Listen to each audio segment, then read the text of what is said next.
In today's video, I'm going to teach you how to make a character perform the same action as a real-life person in Luma AI. We'll start right from your browser so you can follow along easily. Open your preferred browser and search for Luma AI. This helps you land on the official website quickly, even if you don't remember the exact URL. In the search results, look for the result labeled Luma AI Agents for Creative Work. Click that to go straight to Luma's homepage. Once you're on the site, find and click Try Luma. This takes you into the app interface where you'll actually build your generation. If you're prompted to sign in, go ahead and do that. It ensures your work is saved and you can revisit your results later.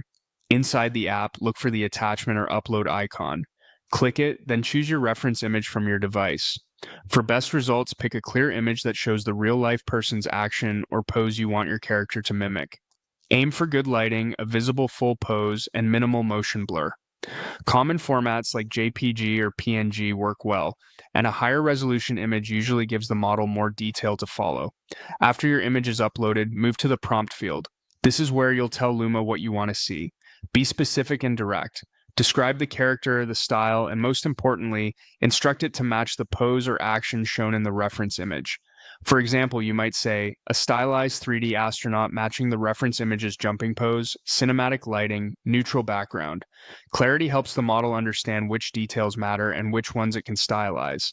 If you care about framing, add notes like medium full body shot or centered composition. And if you want a certain vibe, mention it, such as filmic look or comic style shading. With your image attached and your prompt written, click Submit to generate. Luma will process your request and produce an output that aligns your character with the action in your reference. Give it a moment. Generation time can vary depending on complexity. When the result appears, review how closely the pose, proportions, and motion cues match the reference.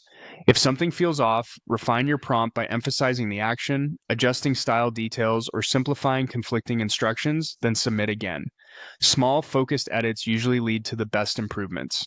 That's it. You searched for Luma AI, opened the app, uploaded a strong reference image, wrote a precise prompt, and generated the result. Follow these steps and you'll reliably make characters perform the same action as your real-life example.